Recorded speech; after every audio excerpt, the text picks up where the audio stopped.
नमस्कार एवरीवन, मैं राहुल बात कर रहा हूँ। अरस्तु क्लासेस में आपका बहुत बहुत स्वागत है। आज हम पढ़ने वाले हैं एमए पॉलिटिकल साइंस से तीसरे पेपर के बारे में, जिसका नाम है अंतर्राष्ट्रीय राजनीति। अंतर्राष्ट्रीय राजनीति क्या होती है उसके बारे में हम विस्तृत रूप से अध्ययन करेंगे।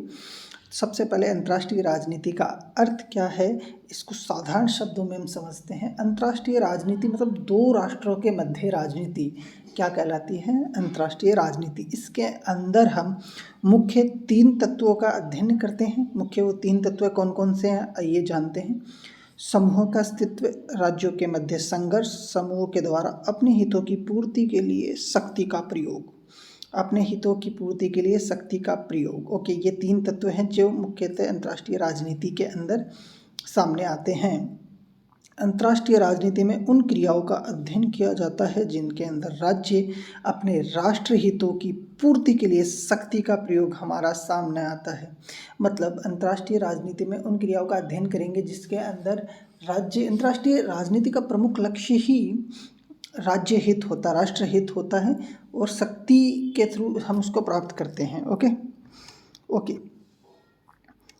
ये हम पढ़ चुके हैं। ओके, इसके बाद में हम उपरोक्त परिभाषा से हम ये अंतर्राष्ट्रीय राजनीति की हम परंपरागत परिभाषा मान सकते हैं। ये जो परिभाषा ये अभी हमने पढ़ी वो क्या है? अंतर्राष्ट्रीय राजनीति की परंपरागत परिभाषा। क्या है परंपरागत परिभाषा? इसके बारे में हम दोबारा से जानते हैं कि अंतर्राष्ट्रीय राजनीति में उन क्रियाओं का अध्ययन किया जाता है जिसके अंतर्गत राष्ट्र हितों की पूर्ति के लिए शक्ति का प्रयोग हमारे सामने आता है।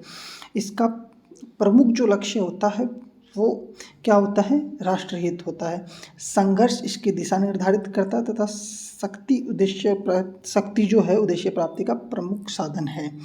ओके, तो वर्तमान में अंतर्राष्ट्रीय राजनीति का क्षेत्र जो है वो बहुत व्यापक हो चुका है। बहुत ही विस्तृत अंतर्राष्ट्रीय राजनीति की परिभाषा हो चुकी है। इसके अंतर्गत परस्पर संघर्ष के साथ साथ सहयोगात्मक संबंधों को भी देखा जा सकता है। वर्तमान में राष्ट्रीय, गैर राष्ट्रीय, अंतर्राष्ट्रीय राजनीतिक विषय बन गया है। ओके, इसमें एक व्यक्ति, संस्थान या संगठन के राज्य गैर इकाई को भी शामिल किया जा सकता है। देखिए दोस्तों, पहले जो अंतर्राष्ट्रीय राजनीति की परिभाषा थी बहुत ही संकीर्ण हुआ करती थी। वर्तमान में अंतर्राष्ट्रीय राजनीति एक व्यापक विषय बन चुका है जिसके अंदर काफ़ी सारी चीज़ों का हम अध्ययन करते हैं। वो एक व्यक्ति भी हो सकता है, एक संगठन हो सकता है, जैसे यूएनओ संगठन हो सकता है, कोई संस्था हो सकती है, आदि चीज़ों का अध्ययन हम वर्तमान में अंतर्राष्ट्रीय राजनीति के अंतर्गत करते हैं। अंतर्राष्ट्रीय राजनीति की कुछ परंपरागत जो परिभाषाएं हैं उनके बारे में हम जानने वाले हैं। सबसे पहली परिभाषाएं हैं एच.जे. मॉर्गनथाउ की। एच.जे. मॉर्गनथाउ क्या कहते हैं? अंतर्राष्ट्रीय राजनीति शक्ति के लिए संघर्ष है।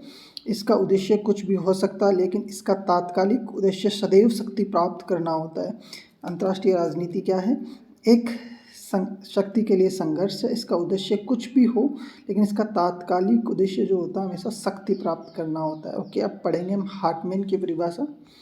इसके अनुसार अंतर्राष्ट्रीय राजनीति में उन क्रियाओं का अध्ययन किया जाता है जिसमें राज्य अपने हितों को ध्यान में रखकर राष्ट्रीय हितों के साथ बैठता है। अंतर्राष्ट्रीय राजनीति क्या है?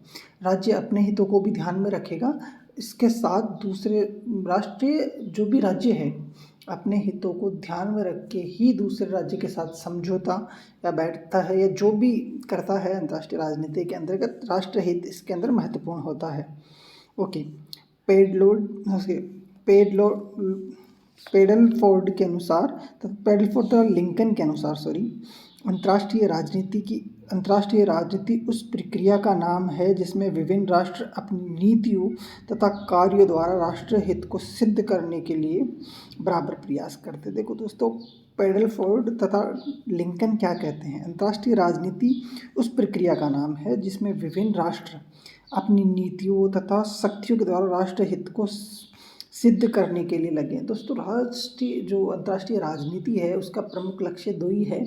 पहला तो शक्ति प्राप्त करना, दूसरा राष्ट्रहित। उनमें से सबसे ज़्यादा मुख्य लक्ष्य है राष्ट्रहित। यही अंतर्राष्ट्रीय राजनीति का मुख्य लक्ष्य है। ये हो गई कुछ परंपरागत परिभाषाएं हैं। ओके, उसके अलावा थॉमसन की एक परिभाषा है राष्ट्रों के मध्य प्रारंभिक या राष्ट्रों के मध्य प्रारंभ प्रतिस्पर्धा के साथ साथ उनके आपसी संबंधों को सुधारने व बिगाड़ने वाली परिस्थितियों एवं समस्याओं का अध्ययन करना अंतर्राष्ट्रीय राजनीति कहलाती है। थॉमसन कहते हैं कि जो प्रारंभिक प्रतिस्पर्धा के साथ साथ आपसी संबंधों को सुधारने या बिगाड़ने के बारे में जिस चीज़ का अध्ययन, जिस परिस्थितियों का अध्ययन हम करते हैं उसे अंतर्राष्ट्रीय राजनीति कहते हैं। ओके, अब देखो समसामयिक परिभाषाएं क्या होती है। ये तो हो गई पुरानी परिभाषाएं, जो परंपरागत परिभाषाएं चलती आ रही है वो अंतर्राष्ट्रीय राजनीति की परंपरागत परिभाषाएं हो गई। अब हम पढ़ेंगे कि वो जो वर्तमान में परिभाषाएं चल रही है उनके बारे में कुछ तथ्य, या जो वर्तमान परिभाषाओं के बारे में।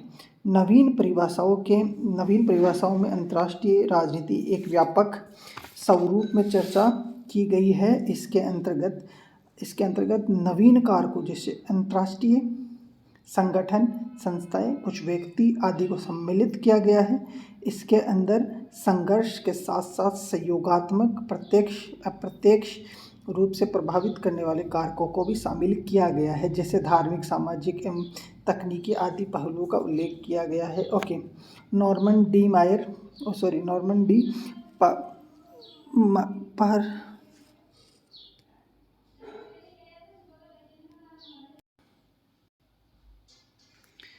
दोस्तों नॉर्मन डी पामर के अनुसार क्या कहते हैं। नॉर्मन डी पामर जो पार्कर्स अंतर्राष्ट्रीय संबंध में राष्ट्र राज्यों के अंतर्राष्ट्रीय संगठनों के समूह पर परस्पर संबंध अतिरिक्त बहुत कुछ शामिल करते हैं। ये कहते हैं कि वर्तमान में जो अंतर्राष्ट्रीय राजनीति की परिभाषा है ना, उसके अंदर हम बहुत सारी चीज़ों को शामिल कर सकते हैं। अंतर्राष्ट्रीय संबंध में राष्ट्रीय राज्यों के अंतर्राष्ट्रीय संगठनों समूह, देखो इसने बताया है, संगठन तथा समूह को भी परस्पर संबंधों को अतिरिक्त बहुत कुछ शामिल किया जाता है। बहुत सारी चीज़ें वर्तमान अंतर्राष्ट्रीय राजनीति की परिभाषा में शामिल की जाती है, जैसे कोई व्यक्ति हो गया जो अंतर्राष्ट्रीय राजनीति को प्रभावित करता है, कोई संगठन हो गया, कोई संगठन, कोई संस्था, उन सब चीज़ों का अध्ययन हम विस्तृत रूप से अंतर्राष्ट्रीय राजनीति के अंदर वर्तमान में करते हैं।